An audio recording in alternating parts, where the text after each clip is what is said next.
you ever watch someone smile while ruining your life and realize later that smile cost them everything?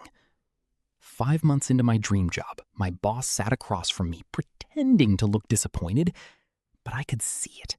That tiny smirk. The kind of smile people make when they think they've already won.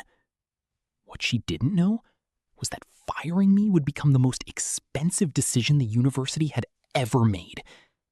If you've ever been underestimated, treated unfairly, or pushed out by someone abusing their power, this story is going to hit hard. Hit like, subscribe, and settle in, because today's story is about patience, strategy, and the most unexpected workplace karma you'll ever hear. This happened back in the early 2010s. Online video wasn't easy back then. No powerful editing apps, no AI tools, no shortcuts. Every video was sweat, time, and obsession. When a university hired me as their content creator, I thought I'd finally caught my break. I wasn't making much money, about $2,200 a month, but I didn't care. This was creative work, real work, the kind that could build a career. On my second day, my manager called me into her office. She handed me a printed sheet. Here are your KPIs. I scanned the paper. 85 videos, each between 3 to 10 minutes long. Deadline? 52 weeks. I blinked. Surely, this was for a team. I looked up. It's just me? She smiled warmly. Oh yes, you'll manage. And then she listed everything I'd be responsible for. Writing scripts, finding talent, filming, lighting, audio, music composition, because they refused to pay for music licensing, editing, uploading, promotion. And here was the best part. Their equipment was so outdated, it couldn't even handle 720p footage. So I used my own cameras, my own software, my own computer. I tried explaining that the workload was unrealistic. She leaned forward, smiling reassuringly. Don't worry about quantity, she said softly. If the videos are good, that's what matters. I believed her. That was my first mistake. The first month went well. She was friendly, supportive, encouraging. I worked insane hours, 6 days a week, sometimes 12-hour days. I wanted to prove myself.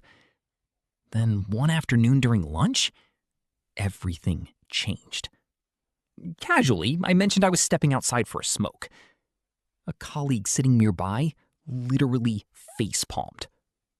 I laughed. What? She lowered her voice. She hates smokers. I didn't understand what she meant until the next morning. My manager's tone was colder, professional, but sharp. Suddenly, everything became a problem. You smell like smoke. You were 7 minutes late. Why weren't you answering messages during lunch? Never mind that I was doing 4 hours of overtime daily. Never mind that the videos I produced were performing better than anything the university had ever uploaded. Nothing mattered anymore. Every conversation felt like an inspection. Every email sounded like evidence being collected. I stopped feeling like an employee. I felt like a target. 5 months passed. One morning, I received an email. Please report to the director's office. My stomach dropped. You know that feeling when your body knows something bad is coming before your mind accepts it? That was me walking down that hallway. Inside the office sat the director, and next to her, my manager, wearing the most convincing, disappointed expression I had ever seen. But her eyes, they were gleaming.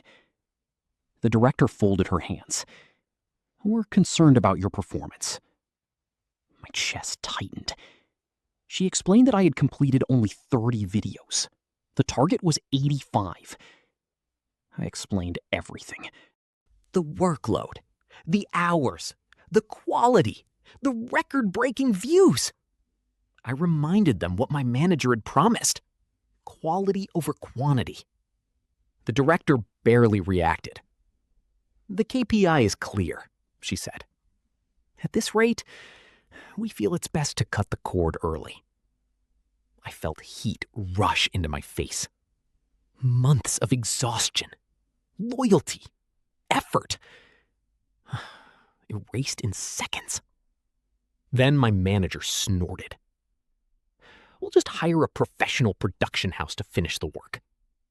The word professional hung in the air like an insult. The director nodded. You don't need to worry. Manager will handle it. And in that exact moment, a light bulb turned on in my head. Because I knew something they didn't. Part of my job was maintaining a database of production companies. Hundreds of contacts, studios, directors, agencies. And my manager? She had 0 industry connections. Which meant one thing. They would rely entirely on my database. I went back to my desk quietly. No anger, no confrontation, just calm clarity. If they wanted professionals, I would give them professionals. I opened the database. One by one, I altered the contact information. Wrong numbers, broken emails, dead leads. Every entry, unusable. Except one. A production company where a friend of mine worked as a junior director. I called him. I just got fired, I said. Then I explained my plan. Silence. Then laughter. You're serious? Completely. I told him I'd teach him exactly how to pitch, what the university wanted, their style, their branding goals. In return, a standard 15% finder's fee. He immediately connected me with his general manager.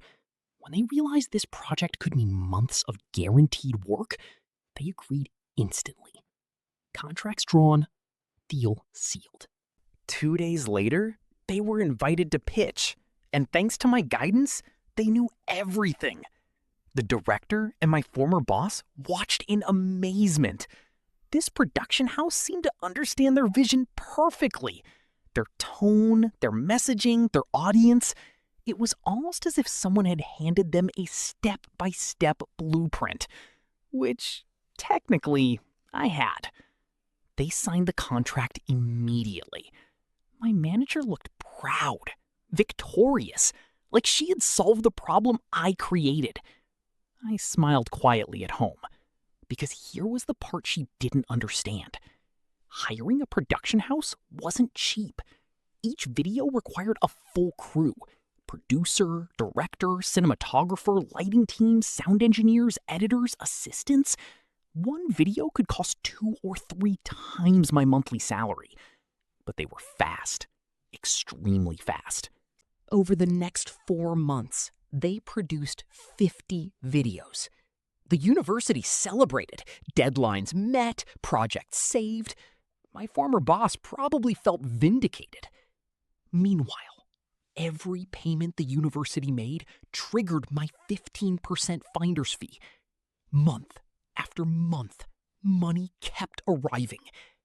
By the end of the project, I had earned the equivalent of 15 months of my salary. More money than I'd ever had in my life.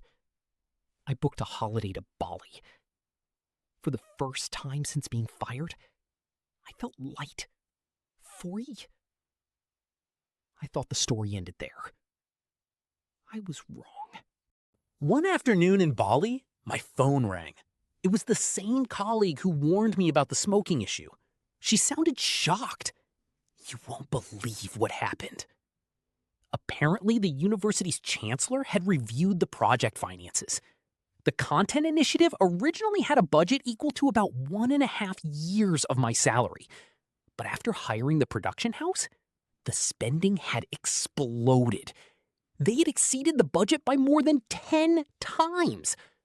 My manager desperate to prove she could succeed without me, had approved massive payments without proper authorization. She wanted results at any cost. And the cost destroyed her career. She was fired. The director received severe disciplinary action. The entire project became an internal scandal. I sat there on a beach chair, waves crashing nearby, processing the irony. They fired me because I wasn't professional enough, and replacing me cost them a fortune. My friend promoted to full director at his company thanks to the massive project. Me? I used the money to enroll in a respected film school overseas. The firing that once felt humiliating became the turning point of my life. And the most satisfying part? I never sabotaged them directly. I simply gave them exactly what they asked for. Professionals. Sometimes revenge isn't shouting. It isn't confrontation. It's patience. It's letting people walk confidently into the consequences of their own decisions. My boss thought she removed the problem, but the truth was, she removed the only person saving her from herself. And when reality finally caught up, karma didn't knock. It kicked the door down. Getting fired felt like failure.